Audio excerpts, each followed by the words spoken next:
kali ya. A'udzubillahi minasyaitonirrajim. Bismillahirrahmanirrahim. Inna anzalnahu fi lailatul qadar. Sesungguhnya kami menurunkan Al-Quran pada malam kemuliaan. Diulangi lagi. Wa ma adraka ma lailatul qadar. Tahukah kalian apakah malam kemuliaan itu? Lailatul qadri khairun min alfi syahr. Malam kemuliaan itu lebih baik dari 1000 bulan. Tanazzalul malaikatu warruhu fiha bi'izni rabbihim min kulli amr. Kenapa lebih baik dari 1000 bulan? Karena tanazzalu para malaikat Allah itu banyak jumlahnya, kita nggak tahu jumlahnya. Tapi yang kita hanya disuruh tahu ada 10 itu. Dan para malaikat itu turun bersama malaikat Jibril, karena malaikat Jibril ini pimpinan. Seperti Rasulullah, Nabi Muhammad itu adalah pemimpin para anbiya wal mursalin. Kalau malaikat Jibril itu adalah pemimpin para malaikat.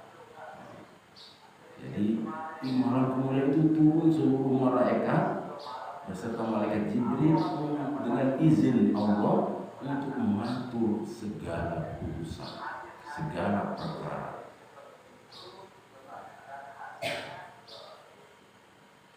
Jadi inilah malam kemuliaan. Tanazzalul malaikatu bi'izni rabbihim min kulli salamun ya hatta matla'il fajr. Jadi keselamatan itu sampai terbitnya fajar. Jadi malam ini terjadinya malam hari. Jadi seperti yang saya sebutkan tadi bahwa di 10 malam terakhir ini mari kita penuhi malam-malamnya ya. Tapi niatnya mencari ridha Allah. Ya, jangan semata-mata mencari ridha Qadar. Supaya meningkat ya. Kalau sudah niatnya karena Allah, insya Allah akhirnya akan baik. Terus bagaimana implikasi orang mendapat Lailatul Qadar atau tidak? Insya Allah orang yang akan mendapatkan Lailatul Qadar itu hidupnya akan lebih baik, akhlaknya akan lebih mulia, dan hatinya hanya disinari oleh ruhaniyah rabbaniyah, sehingga hatinya akan bisa memfilter, menjaga diri dari perbuatan-perbuatan yang tercela dan senantiasa ingin terus melakukan kebaikan-kebaikan. Jadi ibu-ibu, bapak-bapak, di akhir Ramadan ini juga kita mari introspeksi. Kira makin umur kita semua ya. Nggak tahu kita apakah tahun depan kita masih bertemu dengan Ramadan. Karena banyak saudara-saudara kita sudah mendahului ya. Nah, di akhir Ramadan ini juga kita harus mengingat bahwa hidup ini pasti akan berakhir.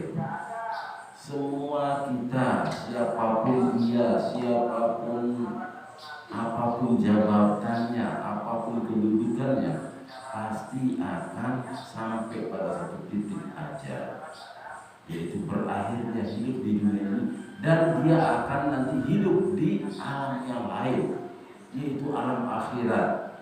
Disebut akhirat karena tidak ada akhirnya, tidak ada akhirnya namanya akhirat itu. Coba indang-indang waktu balok kita dulu sampai ngane pira tahun misal balok ini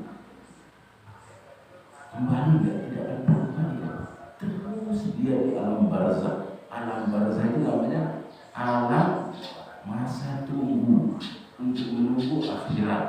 Akhirat hari akhir ini kalau kiamat baru kemudian alam akhirat akan terjadi. Nah, kita dibalikkan di dalam alam barzakh itu, masa tunggu itu itu juga tergantung amal juga. Allah sengsara pegawai di dunia sengsara sudah di alam barzah itu. Makanya ya Allah, kita banyak istighfar sudah di akhir Ramadan ini. Perbanyak istighfar, perbanyak mohon ampun. Mungkin masih dulu kita masih muda, masih lalai, masih berbuat salah. Kalau ada salah yang sama, cepat minta ampun, minta ridhonya, supaya tidak ada beban dosa antara sesama. Dan kita mohon ampun pada Allah atas dosa para Allah. Ini ringan buat kita semua bahwa hidup di dunia ini pasti akan berakhir, pasti akan pokoknya paling pol sudah. Ini kalau yang paling tinggi berapa? Berapa usia? 64 ya, 64 sudah. Berat tidak ini sudah cukup berat ya. Paling kalau 10 tahun lagi 74. Oh, tambah berat. Rata-rata harapan hidup itu 65 tahun. 65 tahun ya. Rata-rata orang bisa hidup di dunia ini Berapa tahun? 65 tahun. 65 tahun hidup yang setelah itu kalau enggak sayangnya. Makanya mumpung masih kita ada kekuatan udah malas-malas ini paksa bang, okay? Dipaksa kita supaya investasi kita di akhirat itu ada. Tapi sekali lagi bukan itu kita hanya ridho Allah dinaikkan ya. Sekali lagi ingat bahwa hidupku ya Allah ini hanya mencari ridhomu dan kerelaannya. Apapun enggak mungkin Allah itu menzolimi hamba. Kalau dia sudah berbuat beribadah pasti akan dibalas dengan kebaikan. Begitu juga sebaliknya, kalau dia berbuat zalim maka akan mendapatkan balasannya juga. Jadi ibu-ibu, bapak-bapak, mungkin itulah renungan di akhir Ramadan itu. Mari kita insafi diri kita masing-masing. Kita manusia pasti banyak dosa, walaupun disengaja ataupun tidak disengaja. Pasti ada luput kita, ada lemah, hilaf dan salah kita. Makanya mohon ampun. Makanya di akhir Ramadan itu kan, saya ingatkan juga di akhir Ramadan ini, mari kita bersihkan jiwa kita dengan zakat fitrah. Semua kita ini wajib membayar zakat fitrah ya. Apapun kondisi kita kan ringan, mudah gitu ya. Jangan ada orang saya nggak punya uang, nggak punya kemampuan. Nah, kalau begitu kondisinya pasti dia dapat zakat fitrah. Zakat yang dia dapat itu dizakatkan lagi supaya bersih ya. Jangankan orang yang sudah besar, orang yang sudah ini anak yang baru lahir aja dizakatkan. Itu namanya zakat itu, zakat jiwa kita supaya bersih. Ya, jadi kalau zakat mal bagi orang yang punya harta, kalau fitrah itu wajib. Ya, ingatkan saudara-saudara kita yang kadang-kadang mau dapat bantuan terus ya. Nah, setelah bantuan itu terus dia kumpulkan, dia lupa menzakati dirinya. Zakat kita harus kita keluarkan. Walaupun kalau kita dapat zakat dari orang, ya itu berarti rezeki kita, milik tam sudah kita jadi milik kita. Kemudian kita zakatkan diri kita, anak kita, saudara kita, atau siapa yang jadi tanggungan kita itu. Jadi jangan pernah tidak mengeluarkan zakat fitrah, zakat diri katanya. Ini di akhir juga ya. Di akhir Ramadan itu kita ingatkan supaya bersih. Kalaupun puasa kita ada yang hilaf-hilaf itu bisa tertutupi oleh zakat. Kemudian kalau semua ini sudah kita laksanakan, kita akan mendapatkan predikat aidin wal faiz. faizin. Minal aidin itu artinya itu doa ya. Minal aidin wal faizin. Semoga kita termasuk orang-orang yang kembali kemana? Kembali kepada Allah nanti.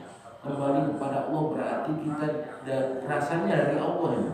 Inna lillahi wa inna ilaihi raji'un.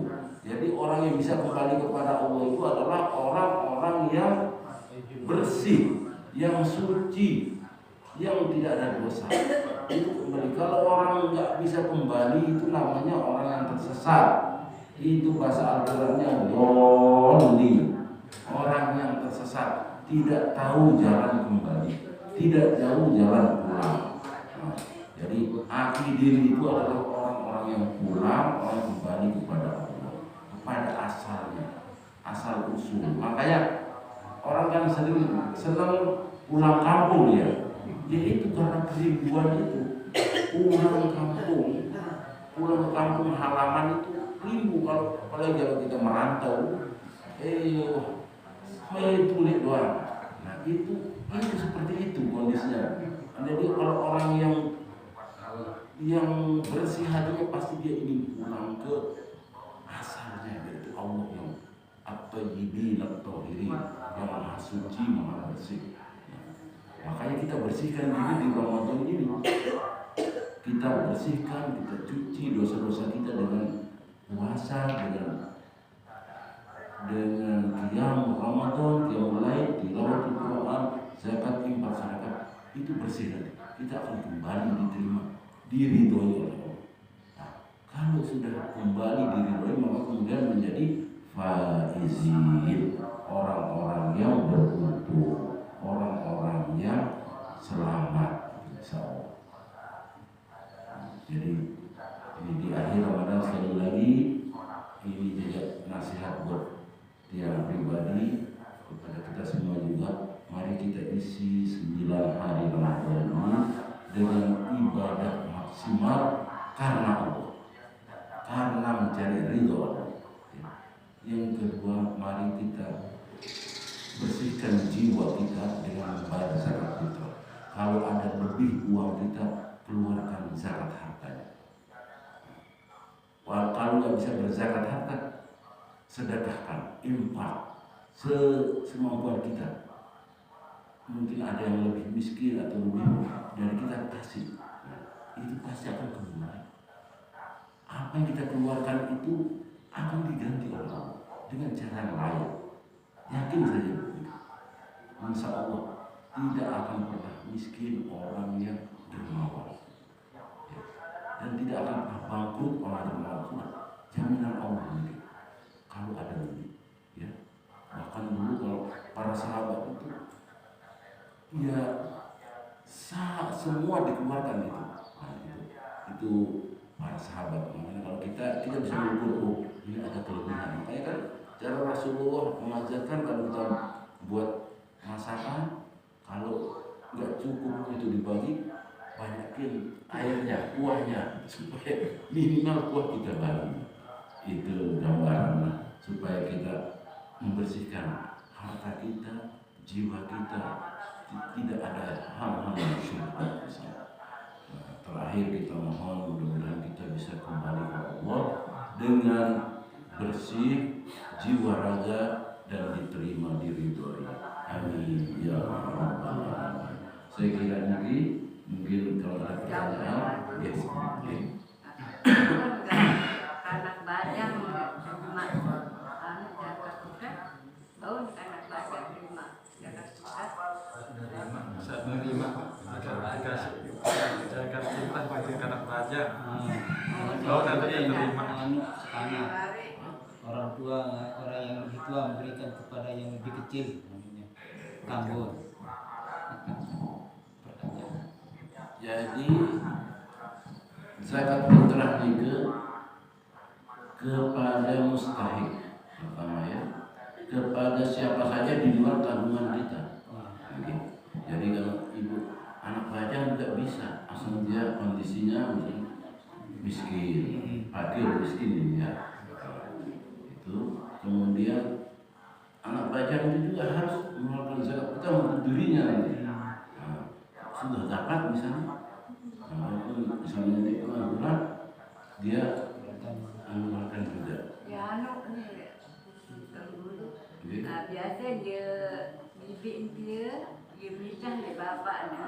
Di bapaknya ni nak jadi di wakilan di anaknya yang kamu. oh, enggak. Aku ni, ia mesej terima atau Ya. berkata Ya. papaknya menuk. Bisa juga kita.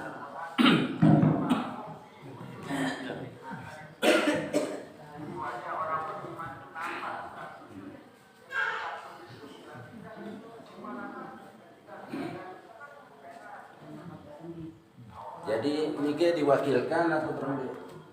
Dia bahkan di papuk menuk. Tapi sudah dikasih tahu nih, ya? Oh ya, taukil atau pewakilan itu bisa saja bentuknya pemberitahuan asal yang diwakili atau ridho kan? Nah, Dia pada bersemeton sedikit. Semeton. Dia menjadi biasa menjadi semeton tak nak sudah tapi semeton dia nak tu jadi dia anaknya nu tak nak. Biar. Okey. oke. Tahu ke? Laguan bebadak. Paling tak berbadan. Oh harus bebadak supaya. Jadi mitra nih ke bau puter-puter jangan saja ya. Bisa ya. Pokoknya itu kan kewajiban atas diri pribadi. Asal yang memang lebih bagus mitra itu kepada pertama kan zawil kurba ya. Zawil kurba itu orang yang punya hubungan kerabat dengan kita. Ya. Tapi nggak boleh memberi mitra kepada yang jadi tanggungan kita. Ya, di luar kita keluarga inti lah. Nah, jadi misalnya ke Pisa, ke Bibi, pokoknya itu dipitrahin dulu. Nah, diingatkan, sini mitra Malik kok. Dede dan de mitra, dia kumpulan beras mitra. Nah, ya nggak boleh gitu. Jadi dikeluarkan lagi supaya apa hikmah zakat fitrah itu waktu di Idul Fitri tidak ada orang yang kelaparan, tidak bisa makan istilahnya. Nah, kalau bisa fitrah itu di samping pakai kan makanan pokok, namanya makanan pokok itu kalau dikiaskan dengan beras kalau di sini ya. Nah, tentu kalau lebih baik kalau misalnya di samping beras kan beras perlu lauk ini kan ya. Jadi beras juga jadi keluaran dan tahu dengan arah minyak, nanti minyak mahal balik ya. Nah, di samping itu mungkin arah perombo-ombo kepeng misalnya, sehingga diberikan dok jangan kan. Nah iya, jadi itu siapa yang memberikan lebih dari yang standar itu namanya tatawuan. Tatawu itu yang nilainya apa? Nilai kesunahan yang sangat dianjurkan. Nah, misalnya orang beribadah standar zakat fitrah 2,5 kilo, dia lebihkan jadi 3 kilo atau 4 kilo, itu bagus. Apalagi tambah kepeng dah nih sebekando kan lah. Cemoh dengan kan? Nah, gitu. Allah dengan cemohmu insya Allah dah ridho Allah itu dah. Nah, gitu. Nah, jadi itu cara kita. Kalau enggak ya kita minimal standar minimal 2,5, kemudian lalu 2,5 lah. Nah, mungkin dia karena dia miskin penuh ngumpulan zakat dia baru jual atau berembeka. Nah, sebaiknya kalau beras zakat kita itu jangan dijual ya. Karena sekarang orang dijual. Iya, iya untuk dirinya ya. Kemudian dianulah jangan dijual, dicari keuntungan dari sini nggak boleh. Jadi diusahakan dikonsumsi sendiri zakatnya. Khusus ada beli kalau dekat rumah kita khusus belian untuk makan. Oh okay. Nah apa yang kita makan itu yang disamakan berasnya. Nah, kalau bisa lebih baik dari yang kita makan juga itu lebih bagus. Nah, jadi kalau orang sedekat rumah ini tidak kalau khusus. bagus ini ke. Nah, Nggak, maksudnya ada orang yang dapat zakat fitrah ini dijual lagi kemudian ini udah kafir apa dan belen boya untung doang. Dikit lagi. Nggih, Udah begini. sampun Bu. Nggih. Nggih. Assalamualaikum warahmatullahi wabarakatuh. Waalaikumsalam. Apa yang Bapak Tuan Guru sampaikan tadi itu suatu materi yang luar biasa berkaitan dengan zakat atau fitrah.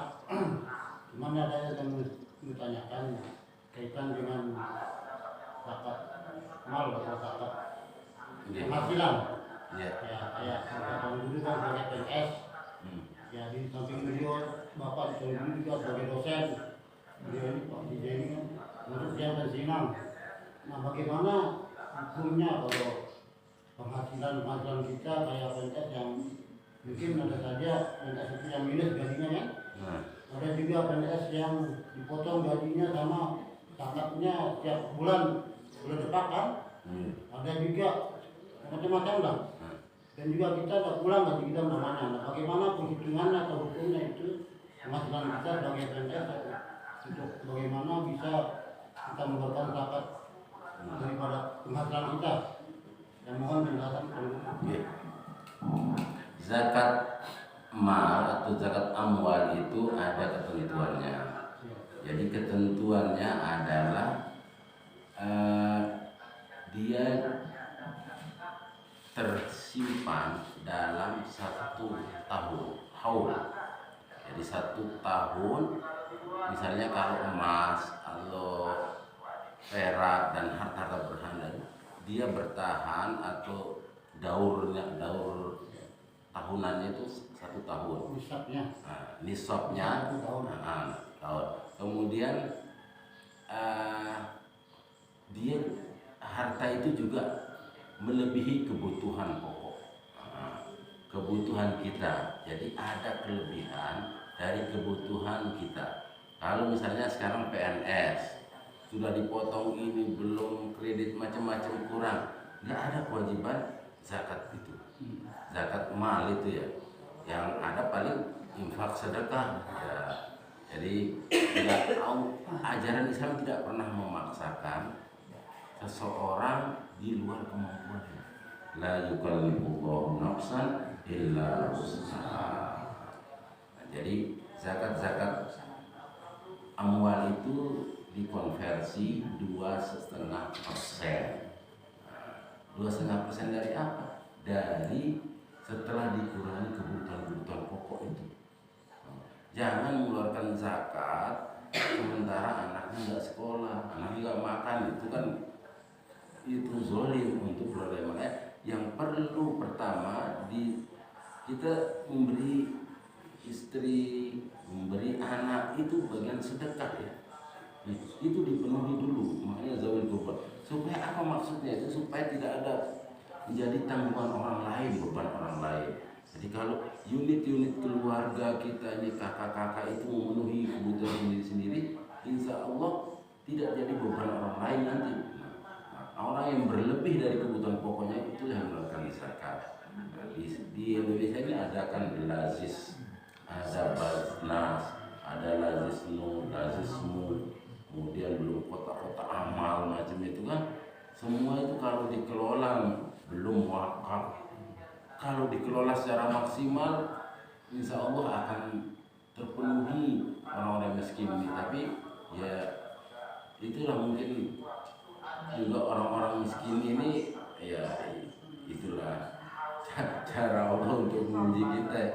Banyak hal, banyak aspek sehingga terjadilah masih ada orang yang di bawah garis standar dan semua. Tapi bagi orang yang memberikan hartanya, zakatnya itu akan membersihkan harta yang ada di dia. Gitu.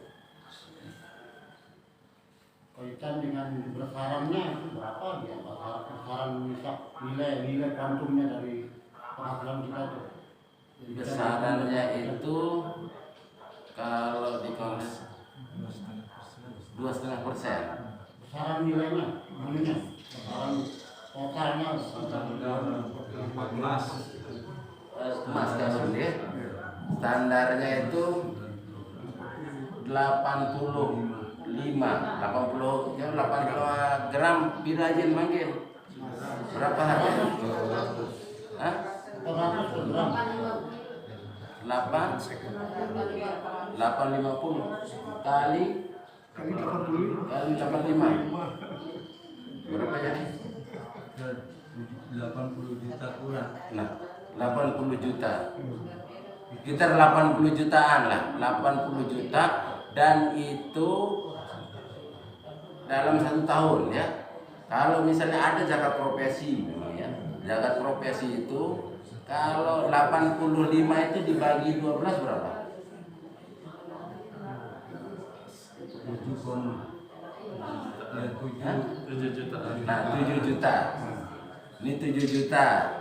Berarti bisa setiap 7 juta itu kurangin 2,5%.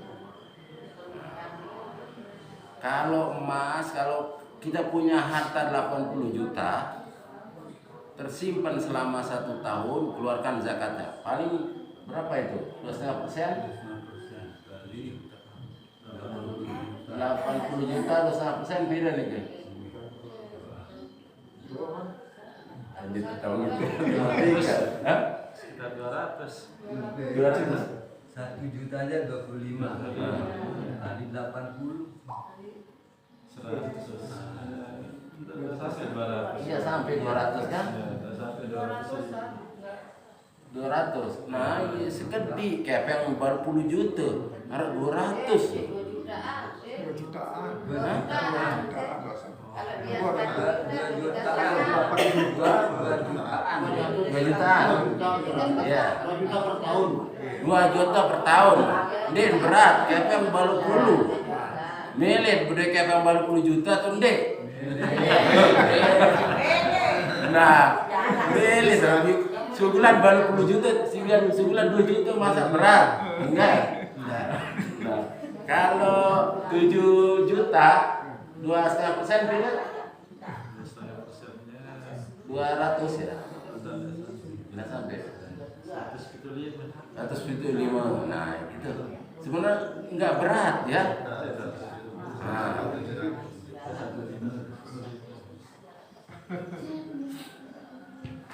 Insya Allah kalau kita keluarkan zakat, infak, sedekah itu bersih harta kita dari hal-hal yang subhat nih. Nah, jadi keberkahan dan akan terus bertambah. Sekali lagi itu juga investasi kita. Itu harta yang kita keluarkan itu nanti jadi tabungan kita di akhirat. Insyaallah. Yang tanya sedikit kaitan dengan malam-malam Lailatul itu kadang mengisinya dengan etika. Apakah harus di masjid yang besar atau boleh tadi musola? Kemudian yang kedua tentang ibu-ibu itu apakah harus ke masjid atau di rumah saja? Jadi i'tikaf itu memang maknanya itu adalah berdiam diri, berhenti untuk ibadah. Jadi aktivitas di luar ibadah itu di stop dulu. Kemudian i'tikaf di mana? Apakah di rumah disebut dengan i'tikaf? Jadi tempat yang menurut keterangan-keterangan dari hadis-hadis Rasul bahwa i'tikaf itu di masjid. Di masjid, bisa juga di musola, bisa. Misalnya masjidnya jauh dan lain sebagainya, ada musola, ya dihidupkan musola. Musola itu kan tempat sholat, tempat sujud tuh. Nah, sama saja. Enggak pernah disebutkan masjid besar, masjid kecil, pokoknya tempat sholat yang umum. Atau misalnya di rumah punya musola juga bisa aja. Yang penting tidak ada kaitan di luar ibadah. Apa yang kita lakukan ketika i'tikaf itu adalah pertama kita introspeksi, muhasabah itu, merenung ya, bertahanmu seperti diri, merenung ya Allah apa nanti setelah mati hidup macam mana. Kemudian pertama baca ayat Al-Quran, mentadabbur ayat Al-Quran, berzikir, beristighfar, baca Al-Quran dan lain sebagainya. nama sholat ya. Sholat apa saja, sholat mutlak bisa dilaksanakan di sana. Kemudian bagaimana dengan ibu-ibu? Apakah dianjurkan untuk beriktikaf? Kalau kondisinya aman, tidak menimbulkan fitnah, tidak ada kemudian diridhoi oleh suaminya, silahkan. Tentu setelah menyiapkan masakan untuk sahur macam-macam kan. Nah, bersama-sama dengan suaminya misalnya ke masjid, kan nggak mungkin nyampurkan ada tempat laki-laki perempuan. Ya, bisa mengukur lah. Pokoknya yang penting kalau kita di rumah tangga itu sudah minta izin dulu supaya tidak terjadi nanti udah mau imsak belum masak kan pulang iktikaf aja lagi. Nah ini kan repot ya. Jadi insya Allah kalau dikomunikasikan secara baik akan menjadi lebih baik. Banyak ya. Assalamualaikum warahmatullahi wabarakatuh. Waalaikumsalam. Berkaitan dengan pengertian berjamaah, misalnya sholat berjamaah. Berjamaah itu artinya kan nanti lebih dari satu, ada misalnya minimal makmumnya satu sama imamnya satu berjamaah gitu ya. Bagaimana apakah sama nilai berjamaahnya kita itu 2 orang sama ribuan orang misalnya? Kadang-kadang kan nanti orang mencari yang rame dan mungkin supaya bagaimana rasanya mungkin tergugah hati dan sebagainya, atau ada juga yang sedikit itu. Nah, apakah sama nilai ibadahnya itu yang beribu-ribu jamaah itu sama 2 orang misalnya? Itu aja mungkin. Assalamualaikum warahmatullahi wabarakatuh. Bagaimana dalam konteks namanya jamaah itu adalah kumpulan orang yang sebenarnya disebut jamak itu. Kalau satu bahasa Arabnya mufrad, kalau 2 musanna, kalau 3 dan lebih itu namanya jamak. Jamak ini banyak, minimal 3. Kalau 2 tadi musanna, imam musanna namanya. Nah, jadi apakah mana yang lebih utama, berjamaah dengan sedikit dan banyak? Tentu yang lebih banyak itu lebih afdol. Ayat Al-Qur'annya mana? Al-Qur'annya wasjudu warka'u ma'arraqiin. Ma'arraqiin, bersujudlah kalian, rukuklah. Sujud ruku itu berarti sholat ya. Ma'arraqiin, bersama orang-orang yang ruku. Banyak orang ruku. Nah, makanya kalau jamaah, coba lihat jamaah di Masjidil Haram kan ribuan orang. Itu aku tuh lihat semua nanti kan banyak doa, banyak kebaikan di sana itu. Namun kasih 2 doa. Memang kalau suami istri jamaah itu bagus berdua, tapi kalau mau lebih bagus lagi ya jamaah yang lebih banyak, ke masjid berdua. Kan nanti istrinya di perempuan, suaminya di, jadi ini tiap jelok aja 2 doa bersembahyang. Jadi apa fungsinya juga jamaah ini? Supaya kita ini makhluk sosial, supaya hubungan kita dengan sesama manusia juga baik. Kalau berjamaah kan sering ketemu, ini batur, ini ada yang kekurangan, bisa saling, dan hubungan baik dengan sesama itu dijaga. Makanya duribat alaihimul dhillatu aynama thuqifu illa bihablim minallah wa hablim minan nas. Duribat, akan ditimpakan, al-dhillah, kehinaan. Duribat alaihimul dhillat aynama thuqifu, di mana kalian berada, illa bihablim minallah wa hablim minan nas, kecuali bagi orang yang membangun hubungan baik dengan Allah dan membangun hubungan baik dengan sesama.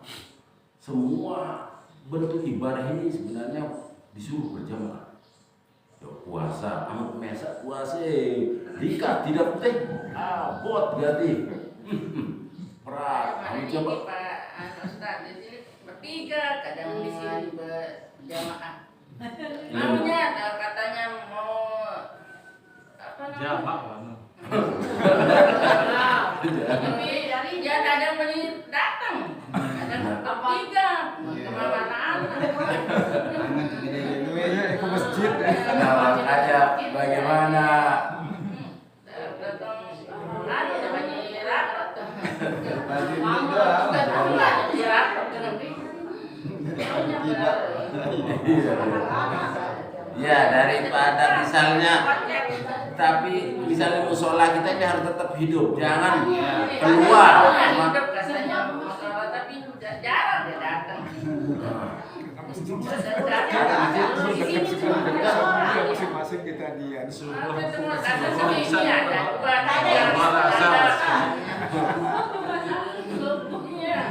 Subuh jaga aja arah ke subuh sendiri. Ibu 4 orang biasanya Bu Adun, Bu. Kalau subuh ada subuh. Ya kalau subuh yang laki 2 orang, 3 orang. Musola madrasah. Ya, tapi ini maksudnya supaya di sini juga nggak mati, harus diisi ya, bagian. Dia selaku ya tuh, kan? Jadi ya supaya tempat kita ini juga dengan hidup gitu ya. Nah, sedikit. Ini masjid ini kita. Ini masjid. Iya, wah. Kelompok 1000 masjid. Masjid ini lengkap. Belajar itu di masjid. Kampung belajar itu di masjid. Sedikit rata-rata. Baru mereka yang ngomong. Iya, bener lagi orang ngomong.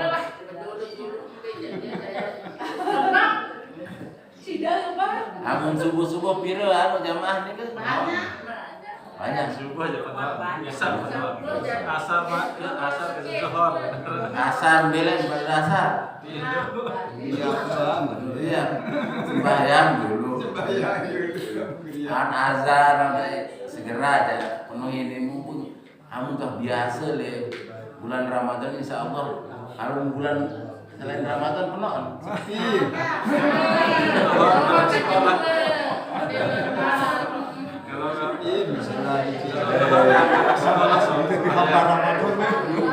Ramadan tuh kerjiman salat. Duhur jaga anak sekolah. Sekolah deh. Sekolah duhur dulu baru pulang.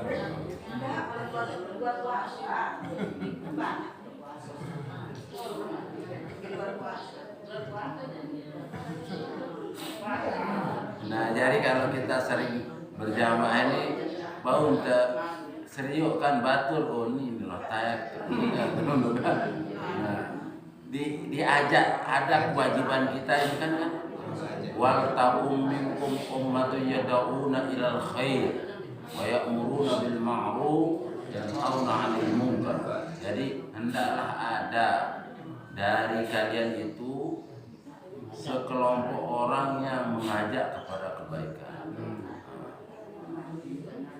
Mereka menyeru kepada yang baik dan mencegah kemungkaran. Jadi ajak sembahyang ingat untuk hajat terlebih bele ya Allah.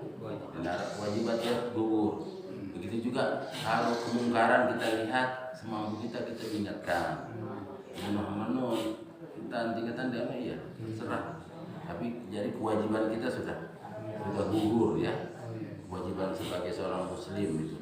Jadi kan ada hadis Nabi juga unsur akhaka zaliman aw mazluman.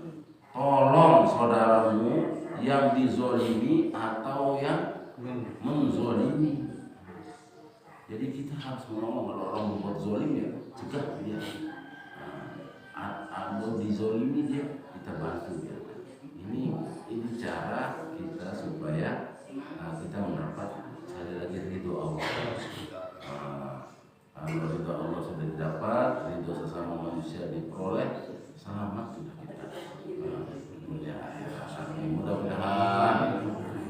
bulan di akhir di penghujung Ramadan ini selalu berkah Allah melimpahi semua kita, diri kita, keluarga kita semua, karib kerabat kita, zuriyah kita semua. Mudah-mudahan keimanan kita semakin meningkat, keinginan atau giroh ibadah kita semakin baik, semakin beribadah semata-mata lillahi ta'ala, mencari ridho Allah semata, dan mudah-mudahan Allah meridhoi kita sehingga kita termasuk orang-orang minal aidin wal faizin, dan termasuk golongan orang-orang yang muttaqin wal mukhlasin. Amin ya rabbal alamin. Mari kita berdoa. A'udzu billahi minasyaitonir rajim. Bismillahirrahmanirrahim. Alhamdulillahirabbil alamin. Walillahil hamdu rabbis samawati wa rabbil ardi rabbil alamin. Walahul kibriya'u bis samawati wal ardi wal azizul hakim. Alhamdulillahirabbil alamin. Wassalatu wassalamu ala asyrafil anbiya'i wal mursalin sayyidina wa maulana Muhammad wa ala alihi washabbihi ajma'in. Allahumma shalli sholatan kamilah wa sallim salaman tamman ala sayyidina Muhammadin alladzi tanhalu bil uqad wa tanfariju bil qurub wa tudabul hawaij wa tunalu bil raghaib wa husnul khawatim wa yusassul ghamam biwajhil karim wa ala washabihi fi kulli lamhatin wa nafsin bi adadi kulli ma'lumin lak. Allahumma rabbana taqabbal minna salatana wa siyamana wa qiyamana wa ruku'ana wa sujudana wa tadarruana wa takhashu'ana wa tilawatana wa jami'i a'malina sholih wa jami'i hajatina wa jami'i du'aina wa tammin taqsirana ya Allah ya rabbal alamin. Allahumma ja'alna bil imani kamilin wa lil fara'idi mu'addin wa lis salawati muhafizin wa liz zakati fa'ilin wa li ma'indaka talibin wa li afika rajin wa bil huda mutamassikin wa anil lagwi mu'ridin wa fid dunya zahidin wa fil akhirati raghibin wa bil qada'i radin wa lin na'ma'i syakirin wa 'alal bala'i sabirin wa tahta liwa'i sayyidina Muhammadin sallallahu alaihi wasallam yawmal qiyamati sa'irin wa ilal hawdi waridin wa ilal jannati dakhilin wa minan nari najin wa ala sariril karamati qaidin wa min huril 'aini mutazawwijin wa min sundusin wa istabraqin wa dibajin mutalabbisin wa min ta'amil jannati akilin wa min labanin wa 'asalin musaffan syaribin bi akwabin wa abari wa ka'sin ma'in ma'al ladzina an'amta 'alaihim minan nabiyyin was-siddiqin wasyuhada'i was-shalihin wa hasuna ulaika rafiqa. Dzalikal fadlu minallahi wa kafaa billahi 'alima. Wa sallallahu ala sayyidina Muhammad ibn Abdillah wa ala ali baitihi ahlillah salatan taj'alu biha hayatina kullaha lillah wa mamatina fi sabilillah wa akhir kalamina la ilaha illallah Muhammadur Rasulullah sallallahu alaihi wasallam wa ala alihi wa sahbihi wasallam tasliman katsira walhamdulillahi rabbil alamin. Bismillahirrahmanirrahim.